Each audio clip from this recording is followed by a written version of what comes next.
नमस्कार. TH नेटवर्कच्या नवीन पॉडकास्टमध्ये मी त्रिविक्रम हिरलेकर आपल्या सगळ्यांचं स्वागत करतो. आज आपल्यासोबत आहेत लेखक दिग्दर्शक श्री वरुण नार्वेकर. नमस्कार सर, TH नेटवर्कमध्ये मी आपलं स्वागत करतो. Thank you so much. Thank you. Thank you. Sir, आज आपण तुम्ही लिहिलेल्या आणि दिग्दर्शित केलेल्या आणि काय हवं या वेबसिरीज विषयी बोलणार आहोत. याचं जेव्हा पहिल्यांदा ट्रेलर बघितलं ना, तेव्हा इतकी उत्सुकता निर्माण झाली की अरे हे काय आहे, हे काय आहे. म्हणजे हा आता तुमची आधीची वेब सिरीज, हे काय नवीन याचं सेकंड पार्ट आहे का. तर असं ते खूप उत्सुकता वाटायला लागली आणि सगळ्यांचीच आवडती आहे हे काय नवीन. आणि जेव्हा मग आणि काय हवं बघायला घेतली, तेव्हा असं लक्षात आलं रे, तो कम्प्लिटली वेगळं डायमेन्शन आहे. म्हणजे अगदी नवीन गोष्ट आहे, सगळे नवीन लोक आहेत. आणि ना मेन म्हणजे तो जो त्याच्यात जे सांगितलंय तुम्ही त्याच्याशी आपण इतके रिलेट होतो. ती सगळी नाती, आजूबाजूची माणसं, ते दोघं जण, आदित्य आणि रमा. आणि आपण ना कनेक्ट व्हायला लागतो त्या सगळ्यासोबत. आणि ते आपल्यातलेच वाटू लागतात आणि त्यानं बऱ्याचशा लेयर्स आहेत ज्या अनफोल्ड होतात हळूहळू हळूहळू. आणि ते इतकं असं गुंतवून ठेवतं तुम्हाला. म्हणजे ही जी लिखाणाची जादू आहे ही आपल्याला त्या वेब शो बघताना आपल्याला जाणवते. तर माझा कंबाईन प्रश्न असा असेल तुम्हाला की हा विषय कसा सुचला आणि तुम्हाला मेन म्हणजे का सांगावा असं वाटला. सो मला पहिल्यांदा तुला हे सांगायचं की आत्ता जी सीरीज केली त्याचं नाव हे काय नवीन आहे आणि जी आधी आम्ही केली होती त्याचं नाव आणि काय हवं होतं. So okay sorry. आणि काय हवंचे आधी 3 सीझन झालेत आणि आता ही जी सीरीज केली आहे त्याचं नाव हे काय नवीन आहे. पण ते मी अगदी समजू शकतो. माझंही कित्येकदा सेटवरती घोळ व्हायचे. सॉरी. कारण तेच दोघं जण आहेत त्याच्यामध्ये. त्याचा इन अ वे त्याची शैली पण तशी आहे. सो आता तुझ्या प्रश्नाकडे वळायचं तर आमचं ना आणि काय हवं नंतर खरं तर असं चाललं होतं, की आणि काय हवंचे 3 सीझन झाले आणि त्यानंतर आम्हालाच वाटत होतं, की आम्ही 4था सीझन करावा. जो ओके. अत्यंत काहीतरी वेगळा असेल आणि असं असेल, असं आमचं बोलणं चाललं होतं. पण समहाऊ ते वर्क झालं नाही. त्या प्रोड्युसर्सकडनं ज्यांनी आधी आणि काय हवं शूट केलं होतं, म्हणजे प्रोड्यूस केलं होतं. पण आम्हाला तर असं वाटत होतं खूप, की मला, प्रिया आणि उमेशला, की आम्ही एकत्र काहीतरी करावं क्रिएट. ओके. जे जे प्रॉबेबली त्याच शैलीतलं असेल, पण थोडं वेगळं असेल काहीतरी. आणि त्याचा शोध घेताना मग मला ही कथा खरं तर माझे आत्ताचे कारण मी स्वतः आत्ता 40शी मध्ये आहे. आणि मग आत्ता इन अ वे मध्ये असताना म्हणजे एक नवं लग्न झाल्याची पण फेज नसते. तो हनीमून पिरियड पण संपलेला असतो. बरं त्या हनीमून पिरियड संपूनही बराच काळ गेलेला असतो. आणि तुम्ही एक तुमच्या पुढच्या पिढीकडे पण पाहत असतात, जे आता अजून एक 10-15 वर्षांनी मोठे आहेत. जी येस. आपली आई-वडिलांची पिढी असते, जे आता इन अ वे खूप सेटल झालेल्या फेजमध्ये असतात. तर आणि आपण कुठेतरी मध्ये असतो ह्याच्या. तर तेव्हाचे जे काही प्रश्न निर्माण होतात नात्याविषयी किंवा एखाद्या व्यक्तीसोबत तुम्ही एक 10-12 वर्ष संसार केल्यानंतर, सहवास केल्यानंतरचे पण काही प्रश्न नव्याने उमगतात या येस. फेजमध्ये. तर त्या सगळ्याविषयी बोलावं असं खूप वाटत होतं प्रकर्षाने. आणि माझ्या ना आजूबाजूला खूप जास्त म्हणजे पूर्वी कदाचित माझ्या वडिलांच्या बाबतीमध्ये असं होत असेल, की एखादा कोणीतरी असेल, की ज्यांनी बाळाचा निर्णय नाही घेतलाय. Probably. Okay. Okay. You know कोणीतरी एक माझे काय मला आठवतंय, की माझ्या आणि ते पण माझ्या वडिलांचं बॅकग्राऊंड हे कंप्लीटली आर्टचं बॅकग्राऊंड होतं. म्हणजे ते अभिनवचे पास होते. सो त्यांचे सगळेच मित्र हे पेंटर किंवा असे ॲडव्हर्टायझिंग आणि अशा ह्याच्यातले होते. ज्यांनी सरधोपट मार्ग न स्वीकारलेले असे होते. वेगळा हो मार्ग हो. हे केलेले. तर त्यांच्यामध्ये कुठेतरी कलाकारांनी असा निर्णय घेणं हे त्यातल्या त्यात तेही खूप कमी होतं. म्हणजे हार्डली 1% किंवा 2% असेल, की ज्यांनी बाळाचे निर्णय घेतले नाहीयेत. पण आता माझ्या जनरेशनमध्ये हे कंप्लीटली अपोझिट आहे. म्हणजे माझे खूप जास्त मित्र आहेत, की ज्यांनी बाळाचे निर्णय नाही घेतलेत. आणि आम्ही अगदी तिघं-चौघं जण आहोत, की ज्यांना बाळं आहेत. म्हणजे ओके. मला स्वतःला मुलगी आहे किंवा आणि तेही दोघं जण 2 बाळं असणं तर खूपच आता रेअर झालंय म्हणजे. तर ते जे सगळं एक आपण म्हणूया ना, की काय वेगळा कंप्लीटली दुसऱ्या पिढीमध्ये म्हणजे आपली पिढी आणि आपल्या आधीची पिढीमधला जो हा फरक आहे, तर तेही माझ्या मनात खूप चालू होतं, की आत्ता असं का आहे, की बाळाचा निर्णय घेत नाहीयेत? हो हो हो. आणि मग अशा कपल्सच्या बाबतीमध्ये काय होत असेल नक्की? अच्छा. हा. त्यांना काय वाटत असेल? किंवा आजूबाजूचे मित्र आणि हे वगैरे पण जेव्हा बोलतात, तेव्हा त्याच्यातनं येतं, की त्यांना कुठेतरी हा पण मुद्दा असतो, की इतकी वर्ष झाल्यानंतर एकाच व्यक्तीसोबत आता पुढचंही आयुष्य जगायचंय, ज्याच्यामध्ये नवं काही नाहीये. हा हा. तर मग अशा वेळेला कित्येकदा वेगळं काहीतरी करण्याचा निर्णय होतो. म्हणजे ज्याच्यामध्ये मग एक कुत्राच घरी आणलाय किंवा नवरा बायकोपैकी कोणीतरी जॉब सोडला आणि नवीनच करायला घेतलं. कारण काहीतरी तर नवं पाहिजे. जे येस. आपसूक तुमचं बाळ जन्माला आलं, की तुम्हाला एक वेगळं म्हणजे तो म्हणतो ना आपण, की वेगळा जन्म तुम्हाला मिळतो, की तुम्ही बाप होता किंवा तुम्ही आई होता. तो एक वेगळं तुम्हाला रूप निर्माण करावं लागतं आणि मग त्याच्यासोबत तुम्ही जगत राहता. म्हणजे तुम्ही स्वतः एक असता व्यक्ती म्हणून आणि तुम्ही बाप म्हणून असता आणि आई म्हणून असता. आणि ज्यांच्या बाबतीत हे नाहीये, त्यांना काहीतरी एक वेगळी आयडेंटिटी निर्माण करण्याची गरज कदाचित भासत असेल ओके. 40शी मध्ये. हं. मग तिथनं हा सगळा प्रश्न सुरू झाला आणि मग असं वाटलं, की आता आपण आणि काय हवं तर करून झालंय आपलं, ज्याच्यामध्ये कॉन्सन्ट्रेशन हे या दोघांवरच होतं. पण आता जर आपल्याला एपिसोडिक गोष्ट सांगायची असेल, ज्याच्यामध्ये 8 एपिसोडमध्ये ती गोष्ट उलगडत जाणार आहे, हं. तर मग आपल्याला इतर कॅरेक्टर्स पण आणावी लागतील. बरोबर. मग त्या अनुषंगाने या 40शीच्या कपलच्या प्रश्नांचा शोध सुरू झाला.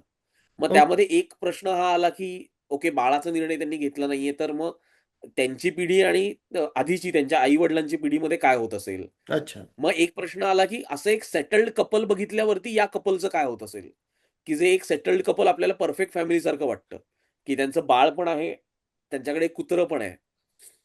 आणि मग एक अत्यंत यंग कपल ज्यांचं लग्नही झालं नाही आणि जे बिनधास्त कुठल्याही कमिटमेंटच्या शिवाय राहतायत आणि उत्तम जगतायत आणि येस. त्यांच्यामध्ये तितकंच पॅशन आहे प्रेमाचं. तर मग अशा एका 2 कपल सोबत कंपॅरिझन होत असेल का? सो असे सगळे प्रश्नांची उत्तर शोधण्यामध्ये ही कथा मग रचली गेली. वॉव! मस्त. खूप छान उत्तर दिलंत सर. आणि एक अजून विशेष गोष्ट तुम्हाला सांगायची आहे, की मी आणि माझी बायको दोघं मिळून ही वेब सीरीज जेव्हा बघत होतो ना, अ, एक 10-10 मिनिटं झाले, की आम्ही एकमेकांकडे असे बघायचो, "अरे, हे आपल्यासोबत घडलेलं आहे." बरोबर, बरोबर. म्हणजे प्रत्येक गोष्ट म्हणजे असं वाटलं, की तुम्ही म्हणजे आम्हालाच बघितलं आणि लिहिलंय की काय असंच म्हणजे असे सगळे बरेच जण आहेत, की ज्यांना असं हो, वाटतं ते. हो. अगदी, अगदी, अगदी, अगदी. येस.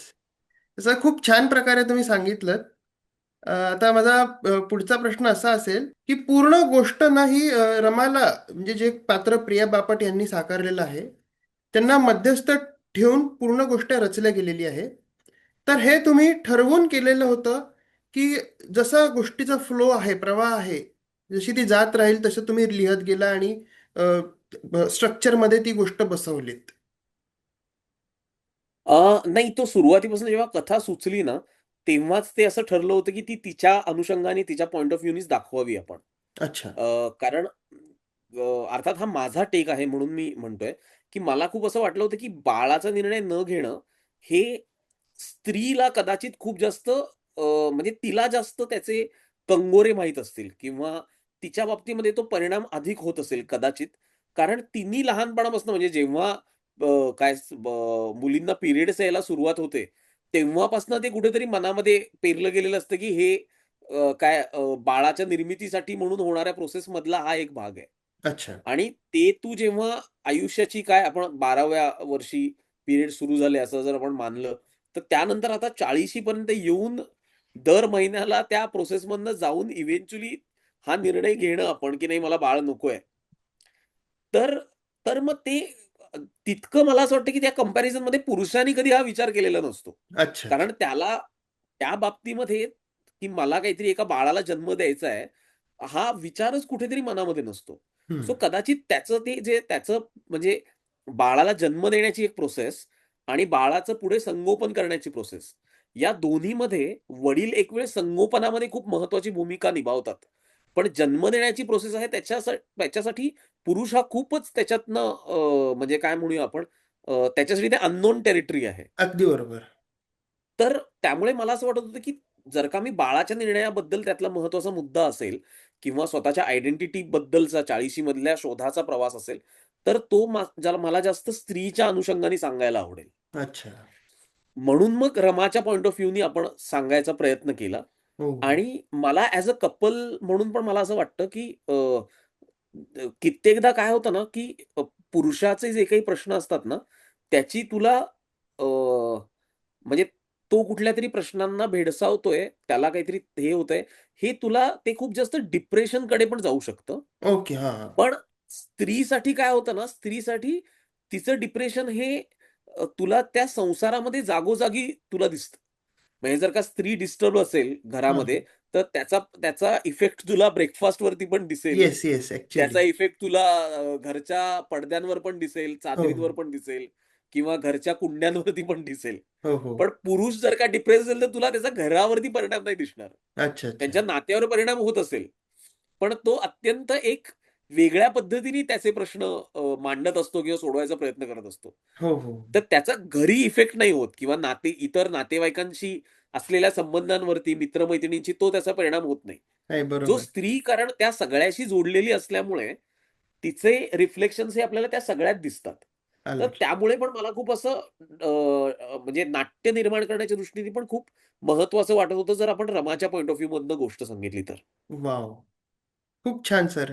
आणि ती खूप रिलेट करते ती गोष्ट. म्हणजे बघताना असं तिचे प्रॉब्लेम्स आपल्याला जाणवतात, की नाही हे हो, प्रॉब्लेम्स होऊ शकतात ॲक्चुअली.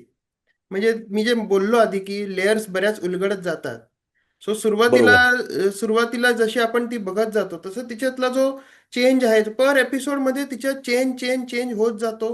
आणि सगळ्यात शेवटी अगदी एकदम शेवटच्या एपिसोडला जेव्हा ती त्या दोघींना मिठी मारते, तेव्हा तिच्यातलं सगळं ते असं टेन्शन सगळं निघून जातं. सो ते बरोबर, बरोबर, ते खूप सुंदर प्रकारे तुम्ही लिहिलेलं आहे. हे बरोबर, बरोबर. कॅरेक्टर तुम्ही कसं डेव्हलप केलं रमाचं? हां.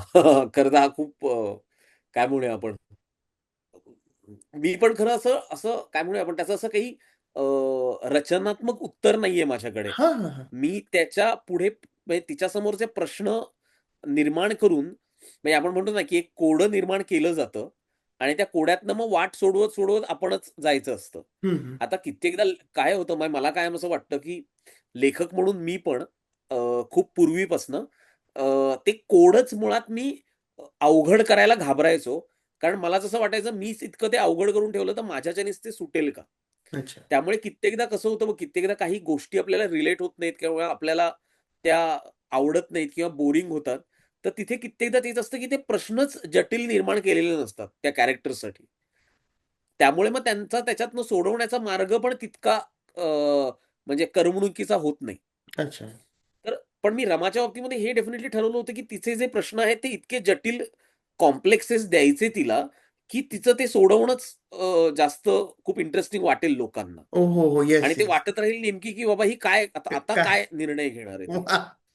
मस्त, मस्त. So yes. सो ते डेफिनेटली करायचं ठरवलं होतं, की तिथे आपणच जर का गडबडून गेलो, की अरे इतका मोठा प्रश्न जर समोर ठेवला तर हिचं काय होईल?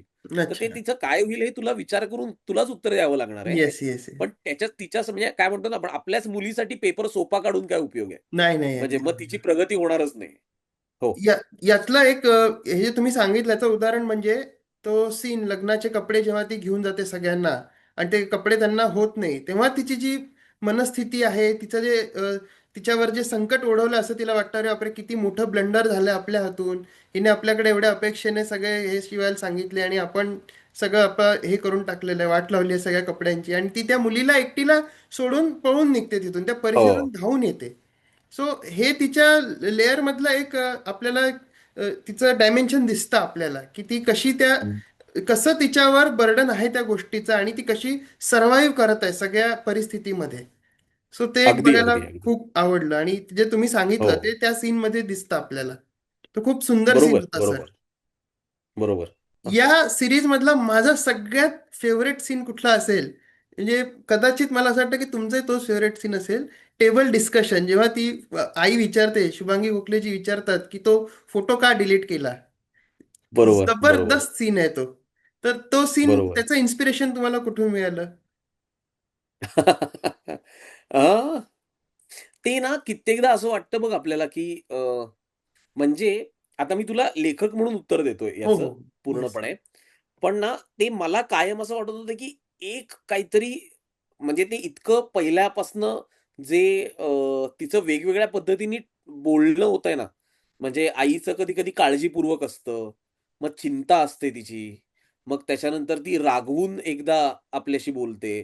मग एकदा टोमणे मारून बोलते. सो तिचं जे तिला सांगणं आहे, की "बाई बाळाचा निर्णय घ्या, बाळाचा निर्णय घ्या."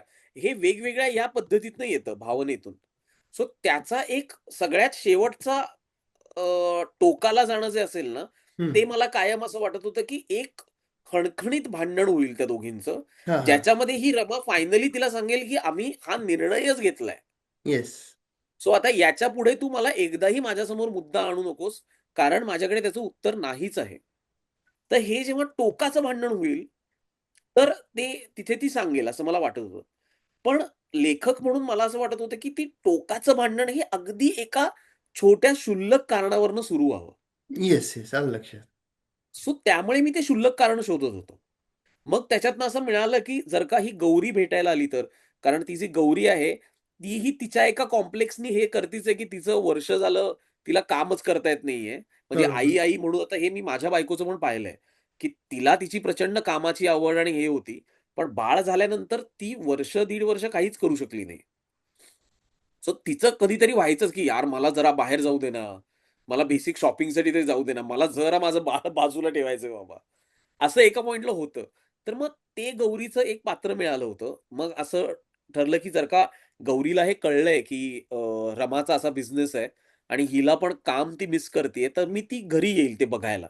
अच्छा. मग त्याच्यातनं निर्माण झालं, की ओके आता मग जर घरी आली आणि बाळ असेल आणि ऑब्व्हियसली बाळ घरी आल्यावरती कोणी पण आपणही घेतोच बाळ हो, आपल्याजवळ. खरंय. तर तसं रमानी बाळ जवळ घेतलेलं जर का आईनी पाहिलं आणि मग आईला फोटो काढावासा वाटेल आणि तो काढलेला फोटो हिला इतका एम्बॅरेसिंग वाटतो, की तो डिलीट करते. आणि खरं तर बघायला गेलं ते अत्यंत क्षुल्लक कारण आहे. पण त्याच्या मागे ऑलरेडी इतकं जास्त बिल्डअप झालेलं आहे ते, हो हो की हो. त्या एका क्षुल्लक कारणावरनं ते सगळं म्हणजे वणवा पेटतो त्यांचा. आलं लक्षात, आलं लक्षात. सुंदर. पण सर तो सीन खूपच मस्त होता. म्हणजे हो. जे अगदी बघताना इतकी मजा आली होती आणि इंटेन्सिटी इतकं ग्रिपिंग होतं त्याच्यातलं रायटिंग सगळं, की अरे बापरे, हो. आता हे काय होतंय, आणि असं मजा आली होती बघताना. खरंच करेक्ट, पूर्ण करेक्ट. वेबसिरीजचा अनुभव कसं सांगू का, की असे तर आपण काही असं कमर्शियल, फार कमर्शियल वगैरे बघतो असं काही नव्हतं वाटलं. मग इतकं असं ते जवळची गोष्ट वाटते ना इतकी ती बघताना. बरोबर, बरोबर. म्हणजे आता असं तुमच्या प्रत्येक गोष्टींमध्ये बघताना तसंच वाटतं. म्हणजे तो एक तुम्हाला वरदहस्त लाभलेला आहे बहुतेक असं वाटतं. पण छान thank you, sir. Thank you. Yes sir, yes. खूप छान आपली मुलाखत सुरू आहे सर. तुम्ही खूप सुंदर उत्तर देत आहात. विशेषतः जे लिखाणाच्या दृष्टिकोनातून हो. आपण जे मी जे प्रश्न विचारतो त्याची तुम्ही खूप सुंदर उत्तर दिलीत आतापर्यंत. माझा माझा पुढचा प्रश्न असा असेल. येस. सर, आपल्या सिरीजमध्ये ना दोन खूप इंटरेस्टिंग पात्र आहेत. एक रश्मी आणि पूर्वा, जे तिचे असिस्टंट असतात. तर ही दोन पात्र तुम्हाला कशी सुचली? मी कायम अशा आत्ता मी पण हे म्हणजे डिरेक्टर म्हणून काम करताना, आत्ता खूप मी असं बघितलेलं आहे, की अ, महाराष्ट्रात या वेगवेगळ्या कानाकोपऱ्यातनं मुली या आपल्या इंडस्ट्रीमध्ये येतात आणि ॲज अ असिस्टंट डायरेक्टर म्हणून, ॲज अ कॉस्ट्यूम डिझायनर म्हणून काम करायला लागतात. तर तर ते कुठेतरी मला मनात असं वाटत होतं, की त्यांचं रिप्रेझेंटेशन असावं हं. या सीरीजमध्ये, की ज्या अशा कुठल्यातरी कानाकोपऱ्यातनं आलेल्या आहेत आणि त्या तितक्याच खांद्याला खांदा लावून खूप इंटरेस्टिंग काम करतायत. तर ते कुठेतरी मनामध्ये डेफिनेटली होतं, की ते मला जर का कुठे मांडता आलं, नॉट या सीरीजमध्ये, पण कुठेतरी यावं असं माझ्या खूप गेले काही वर्ष मनात येत होतं. आणि इथे मग मला ती संधी मिळाली, अच्छा. की ज्याच्यामध्ये मला असं वाटलं, की हिच्या ज्या 2 असिस्टंट आहेत, त्या इथल्या पुण्यातल्याच कोणीतरी असण्यापेक्षा, जर का अशा कुठल्यातरी म्हणजे विदर्भातनं आलेल्या, नागपूरवरनं किंवा चंद्रपूरवरनं आलेल्या, ज्या एकीने मुंबईमध्ये ऑलरेडी काम केलेलं आहे आणि ती कंटाळली आहे. तिला काहीतरी स्वतःचं रमासारखंच तिला स्वतःचं म्हणजे स्वतःच्या मनासाठी करायचंय काम. तर अशी असेल तर आणि दुसरं एक वाटत होतं, की ह्या सगळ्यामध्ये एक जेन रिप्रेझेंटेशन असावं, हां, की हां. जिचा टेकच वेगळा आहे कंप्लीटली. सो तिचे क्लायंट जर तू बघितलेस, ती पहिल्यांदा जे सांगते, की माझे क्लायंट कोण आहेत, तर ते आपल्याला एक सरप्राईजच वाटेल, की बरं असेही क्लायंट असतात. म्हणजे काय 2 मेकअप आर्टिस्टचं मी करते, एका खानावळीचं मी सोशल मीडिया पेज करते वगैरे असं. सो तिचं ते एक जेन रिप्रेझेंटेशन असावं आणि पुन्हा आता आपल्याकडे काय होतं ना, जेन म्हटल्यावरती आपल्याकडे मुंबई किंवा पुण्यातली उच्चभ्रू समाजव्यवस्थेतलंच एक रिप्रेझेंटेशन मांडलं जातं, हो, की जे हो. क्लबमध्ये जातात किंवा शॉर्ट कपडे घालतात, येस, येस. सिगारेटच पितात. सो असं एक जेन ते अत्यंत टिपिकल हे केलं जातं. तर चित्रण मला उभं असं झालं, की केलं. अरे, वर्ध्यामध्ये जन्मलेली पण मुलगी जेन आहेच की. हो, हो, हो. म्हणजे ती पण आहेच ना आणि तीही तितकीच आहे म्हणजे येस. काय म्हणतो आपण चंट आहे तितकीच. हो, हो, हो, हो. आणि तितकीच हुशार आहे आणि येस. तितकीच स्वतःची म्हणणं स्वतः मी त्या पिढीचं असल्यामुळे स्वतःचं म्हणणं तितक्याच ठामपणे मांडणारी आहे. तर मग असं वाटलं की मग तेच रिप्रेझेंटेशन असावं इकडे. अच्छा. सो त्यामुळे मग या दोघींची पात्र समोर आली. वॉव! खूप सुंदर. सर आता माझा पुढचा प्रश्न असा असेल, की या गोष्टीत म्हणजे ही गोष्ट लिहिताना जे आपण स्क्रीनवर बघतोय, हो. सो ते एपिसोड सुरुवातीपासून लिहिताना तुम्ही तसेच लिहिलेले, की त्याच्यात किती ड्राफ्ट झाले आणि स्ट्रक्चरिंग तुम्ही कसं ठरवलं, की माझं स्ट्रक्चरिंग हे असंच असणार आहे?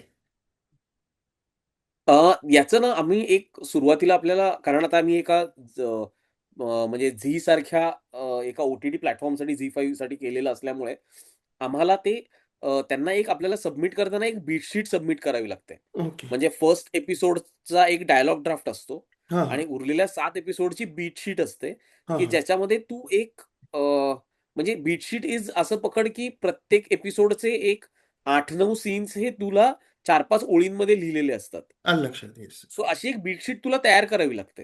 हं. सो ती मी आधी तयार केली होती, बीट शीट हां. आणि ती त्यांना पाठवली होती. मग त्या बीट शीटवरती आमच्या चर्चा झाल्या. त्यांचे काही इनपुट्स आले, जे इनपुट्स मी मांडले त्याच्यामध्ये आणि मग ती एकदा बीट शीट लॉक झाल्यानंतर मग मी डायलॉग ड्राफ्ट तयार करायला घेतला. अच्छा. हं. अ, ओके. नाही मला सो असं त्यानंतर हां. फार काही बदल झाले नाहीत त्याच्यात. अच्छा, म्हणजे ओके. म्हणजे जास्त त्याच्यात बदल नाही झाले. जसं नाही, तुम्हाला नाही. जे सुचलेलं होतं ते तो बराचसा पोर्शन त्याच्यात कॅप्चर झालेला आहे.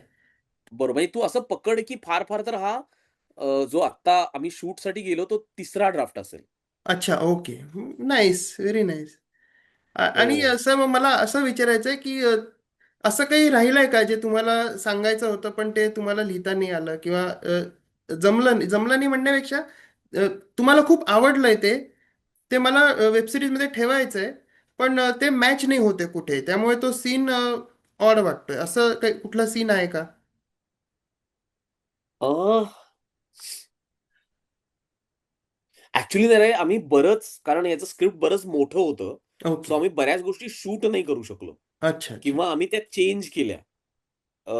म्हणजे फॉर एक्झाम्पल म्हणजे त्याच्यामध्ये एक सीन आहे बघ, ज्याच्यामध्ये पहिल्यांदा मशीन येतं घरी. हो, हो, हो. तर तो जो सीन आहे ना, तो सगळ्या कुटुंबासोबत आधी होता, येस. की टेम्पो येतो. मग बाबा म्हणतात, की "अरे, छोटी मशीन पण येतात. हे टेम्पोतनं कशाला मशीन आणलंय?" तर ती म्हणते, "अहो नाही काका, मला ती मोठ्या म्हणजे ती पाय आणि याचीच सवय आहे." मग ते आई जी आहे ती ताट घेऊन येते वगैरे. असा तो सगळ्या फॅमिलीसोबत होता सीन. येस. तर ज्याच्यामध्ये आई-बाबा पण होते आणि आदित्य पण होता. पण इव्हेंच्युअली शूटिंगच्या सगळ्यामध्ये बसवताना आम्हाला ते सगळं कट डाउन करावं लागलं. ओके. किंवा जसं म्हणजे काय म्हणूया आपण आई आणि तिच्यामध्ये हे टेबलवालं भांडण झालं ना, हां, तर हां. त्यानंतर ॲक्चुअली एक गाण्यासारखं होतं, एक म्युझिकल मॉन्टाज होता. त्या अच्छा. दोघांमधल्या दुराव्याचा, अच्छा. आईच्या आणि तिच्या. पण तो इव्हेंच्युअली शूटमुळे आम्हाला कमी दिवस आमच्या हातात असल्यामुळे तो अच्छा. आम्हाला उडवावा लागला. सो असे काही सीन्स आहेत, की जे काय म्हणूया आपण कठोर निर्णय घेऊन ते उडवावे लागतात किंवा ओके. अ, वेगळ्या ठिकाणी शूट करावे लागतात. म्हणजे फॉर एक्झाम्पल आता तो जो आहे ना, की सीन की जेव्हा ते भांडतात आई-वडिलांबरोबर, ही भांडते, टेबल डिस्कशन होतं आणि त्यानंतर आई-वडिलांचा एक सीन आहे बघ, की ज्याच्यात आई म्हणते, की "हे काय हे सगळं बोलली ही?" मग वडील पण म्हणतात, की "आता काय समंजस आई-वडिलांप्रमाणे समजून घ्यायचं पोरांना." बरोबर. आणि त्यानंतरचा जो सीन आहे ना, आदित्य आणि रमाचा, तो ॲक्चुअली असा होता, की त्यांनी कुठेतरी गाडी लावली आहे आणि रमा उतरते गाडीतनं हां, हां. आणि तो त्या ठिकाणी त्या दोघांमध्ये सीन होतो. ओके. पण आम्हाला शूट आणि या सगळ्यामुळे असं झालं, की ते कॉम्प्रोमाईज करून तो गाडीतच शूट करावा लागला सीन. अच्छा, आलं लक्षात. सो अशा काही गोष्टी कराव्या लागल्यात. आलं लक्षात. सही, सही. खूप छान. अ, तसं मला एक पुढचा प्रश्न तुम्हाला असा असा विचारायचा आहे, की तुम्ही स्वतः एक ॲड फिल्म रायटर आणि डिरेक्टर आहात. ॲड फिल्म डिरेक्टर आणि ad film writer. So short फॉर्मॅटचा उपयोग होतो का लाँग फॉर्मॅटमध्ये म्हणजे वेब सीरीज किंवा फीचर फिल्म लिहिताना? किंवा कसा उपयोग होतो आणि तुम्ही त्याचा कसा उपयोग करून घेता? मला ना आत्तापर्यंत मी खरं तर असा एनालिसिस केला नाहीये. आता तू प्रश्न विचारलायस म्हटल्यावरती मी थोडा विचार करून हे डेफिनेटली सांगू शकतो, की अं, कित्येकदा ना अ, त्या सीनच्या पॉइंटवरती अराईव्ह व्हायला. म्हणजे त्या सीनमधनं मला काय सांगायचंय लोकांना, हे सोप्या शब्दामध्ये आणि कमी शब्दामध्ये सांगायला म्हणून ॲडव्हर्टायझिंगची बॅकग्राऊंड असल्याचा खूप उपयोग होतो. ओके. म्हणजे आता फॉर एक्झाम्पल तो याच आपण हे काय नवीनचंच जर का उदाहरण पकडलं, तर त्याच्यामध्ये शुभांगी ताई आणि उमेश मधला एक खूप शेवटच्या एपिसोडमध्ये सीन आहे. ज्याच्यामध्ये उमेश हे सांगतो, की आमच्या पिढीसाठी सेटल होणं म्हणजे काय असतं? किंवा आम्हाला एका पॉइंट नंतर चेंज हा हवा असतो, कारण आम्ही त्याच्यात त्या चेंजमध्ये आम्ही सेटल होतो. तर हे जे काही मांडणी असते ना, कित्येकदा ती फिलॉसॉफिकल किंवा जड शब्द आणि असे आपण वापरत गेलो, तर त्याच्यातनं लोकं डिटॅच होतात. कारण आपण बरोबर. ती आपली दैनंदिन आयुष्यातली भाषा नसते. पण अशा काही प्रसंगांमध्ये ॲडव्हर्टायझिंगची डेफिनेटली मदत होते. कारण आपण ॲडव्हर्टायझिंगमध्ये खूप अत्यंत सोप्या शब्दामध्ये आपण आपलं जे काही म्हणणं असेल ते लोकांपुढे मांडत असतो. तर ओके. त्याचा डेफिनेटली असे अवघड सीन लिहिताना नक्की फायदा होतो. हो. Nice. Very nice sir.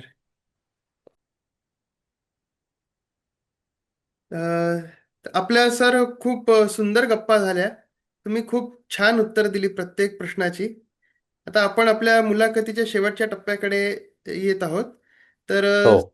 Sir, तुम्ही सध्या नवीन कुठल्या वेब सिरीज बघितली किंवा नवीन कुठलं पुस्तक वाचलं किंवा कुठली नवीन फीचर फिल्म बघितली? हां, मी आत्ता ती आय थिंक हेल मेरी का नाही काय मेरी प्रोजेक्ट काय मी विसरलोय प्रोजेक्ट त्या हेल नावाने. Mary. Project Hail Mary. Correct, correct. ती येस. मी बघितली. जी मला खूपच चांगली वाटली. मला ओके. ती आवडली फिल्म.